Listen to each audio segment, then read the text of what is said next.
Okay, there was this video that I did called Nightmare on Sesame Street. And I got a lot of hits on it on my personal website. Now, a lot of people said, well, why don't you do videos? I'm really self conscious. I don't really think I'm good looking enough to do videos. I, it would distract from whatever it is that I'm trying to say. But, I mean, if that's what people want, I will read you the story from my personal experiences or whatever I've written. And, if you guys like it, I'll continue doing videos. But, anyways, if you're not familiar with the topic, Nightmare on Sesame Street, it had to do when I was working on the East Coast. I auditioned as a puppeteer for Sesame Street. Wait a minute. Before I start this, I should say one other thing. I'm not a professional reader. I am a writer. I am an author. I do write for a living now. But I'm not a professional reader. I don't do audiobooks. On the videos, you can probably understand me with my voice. So it's just, I'm a mess. I'm a fucking mess. But anyways, a lot of people said, well, friends, family, whatever, they would say, well, when I would read them an idea for a story, they would say, man, your reading of the story was actually better than the story itself because of the way you read it. And I never believed them. I thought they were just humoring me, but I don't know. We'll see. Anyways, when I was working on the East Coast, I auditioned as a puppeteer for Sesame Street. And the only reason that I got it out of all the unemployed actors, out of all the other unemployed actors, was only because I had a worthless degree in child psychology. You see, the original actor who played Oscar the Grouch, Carol Spiney, I hope I'm pronouncing that right, was being treated for dystonia. Now, that's a neurological disorder that causes muscle contractions, like that. Usually, that condition is something passed on genetically, but sometimes it can happen from brain injuries, closed head injuries, medications, car accidents, you name it. Um, Anyways, the producers really liked my imitation of Oscar the Grouch, and they should have, because I understood Oscar. He was a one-dimensional character and always pissy. I had a sarcastic wit, and my voice had that natural tone of being both angry and miserable. Hell, I felt like I'd been practicing for the part of Oscar the Grouch my entire life. So they called after my first audition. I thought it went well. They called me back for a second audition. And after they did all their background checks to make sure that I didn't have a criminal record or to make sure that I wasn't a child molester and, that I had the education that I said I did and this and that. I had to audition several times before I finally got the job. They narrowed it down. To my surprise, Oscar the Grouch was not a full-time gig. I got paid per performance. If I wanted to work more, I would have to do more characters other than just Oscar. There's a lot of competition for popular characters like Oscar the Grouch, Kermit the Frog, coveted Kermit the Frog. It's like Mickey Mouse at Disneyland. Uh, Everyone's trying to get the most popular character. It's more money. You're on more. Cartoon characters is a cutthroat business. Anyways, Sesame Street had a lot of popular characters. Elmo, Cookie Monster, Grover, but none of those were immediately available, except for Big Bird. And I passed on that. That is one of the characters that one of the more popular characters that was always available and very popular, but I'm going to talk about that more later. Okay, so, um, but every time that I wanted to do a new character, I'd have to go through the audition process all over again, just like I did for Oscar, and that was kind of a hassle, you know. Anyways, a couple months go by, and I hear the rumor that Michelle Obama was scheduled to visit. Now, this was back in 2009, and Oscar the Grouch was one of her favorite characters. So I was scheduled to perform that day. There was an entire protocol that you had to follow before I was even allowed to meet her. So don't ask about anything personal. Don't discuss politics. Don't offer to shake her hand. If she wants to shake, wait for her to offer. So I was on my best behavior. Now, I want to stress that I am no fan of the Obamas. I didn't vote for him. And I started seriously investigating politics after 9/11. Everyone has that wake up moment when you realize that the government is corrupt. For my parents, it was the JFK assassination. For me, it was 9/11. I don't know what yours will be. But politics aside, she seemed very nice, even though I did feel that there was something very off about her. I mean, she was statuesque and had a very firm handshake and broad shoulders. Honestly, she was built more like a man than a woman, and she didn't act very feminine. Okay, you have to remember, this was the first year of their presidency, way before there were any rumors of Michelle being a man, having a dick, or pictures of her sporting wood.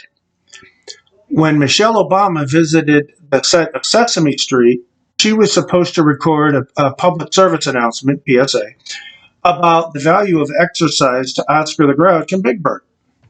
But there was an unknown fiasco that happened on the set that day, so they retaped the entire episode without me and used Elmo instead. It's episode 4187 it's called With Elmo and the Kids. The title was changed to Planting a Garden to Growing Fresh Vegetables. And afterward, Michelle said, I never thought I'd be on Sesame Street with Elmo and Big Bird. And I was thrilled. I'm still thrilled. I'm on a high. I think it's the best thing I've done at the White House. And honestly, I couldn't agree more. Well, that's her story. But let me tell you what really happened.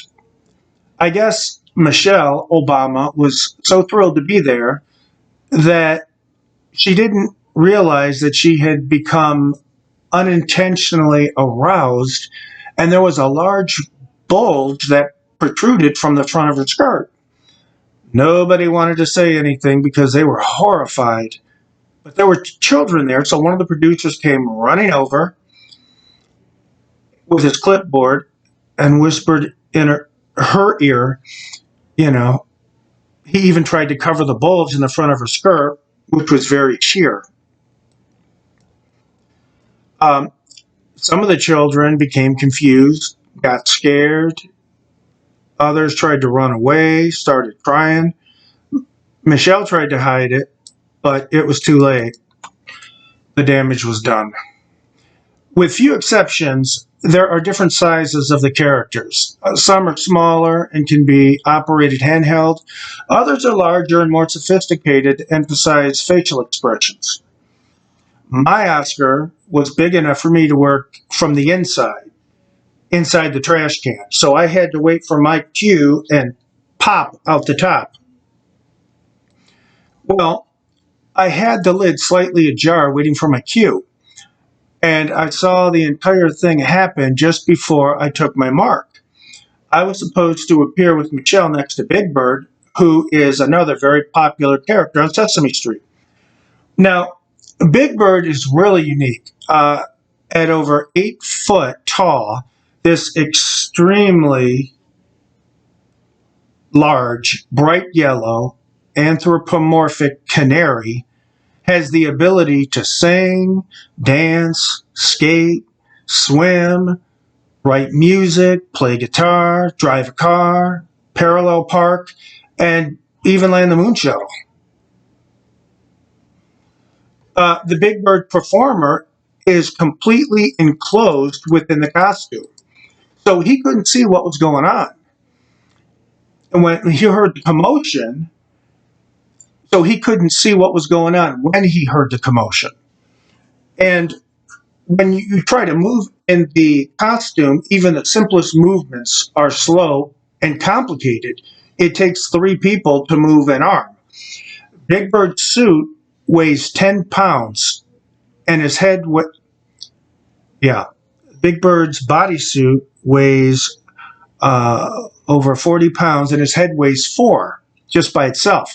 According to writer and puppeteer, I was never Big Bird, but according to someone else who was, writer and puppeteer Louis Gitkow, I know I'm not pronouncing that right, the heat inside the suit was unbearable, and it's extremely difficult to hold Big Bird's head up. So that's why a lot of times you'll see it's really stiff if you see the movements.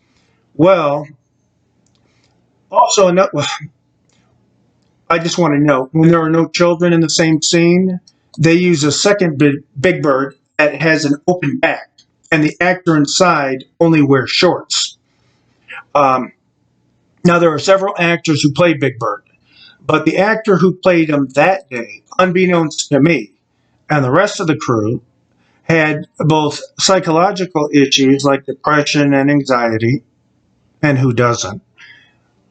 But he also had a medical condition called colitis. Okay.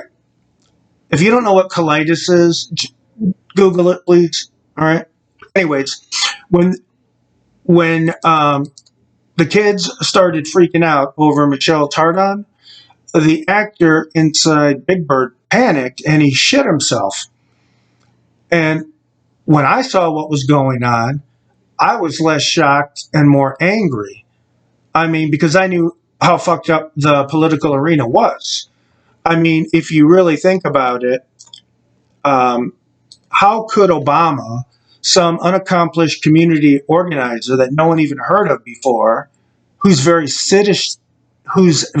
citizenship was in question, even qualify to be president, let alone win?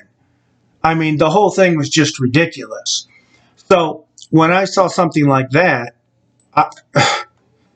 anyways, it was only years later, after Michelle left the White House, that everybody discovered the freaks that the Obamas really were. She even wrote a book on how to be a tranny. It's called Becoming Michelle Obama.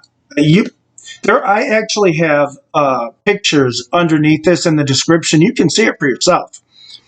Now, I was in the oversized trash can that had a trap door underneath. So when I popped out of the top, I thought it was Michelle, who still had a heart on, that had shit herself when the kids started screaming. So I said, "Hey, lady, you smell funny. And this is coming from a guy who lives in a trash can." I started snickering like Oscar the Grouch. And that's when I saw the Secret Service men in black come rushing toward me. So I immediately dropped down and escaped underneath the stage through the back door. I heard later that those fuckers even dented the prop trash can. I love that trash can. Trying to get me, but I was long gone. Anyways, I had to lay low for a while because they were still looking for me. And even though they never caught me, I lost my chance to play Oscar the Grouch again forever. Um, Anyways, we got a new president. And since 2015, Eric Jacobson had been the understudy for Oscar's character, and he's taken on the role since Spiney retired. So, okay. if you have any questions, please feel free to contact me, and I'd love to hear from you.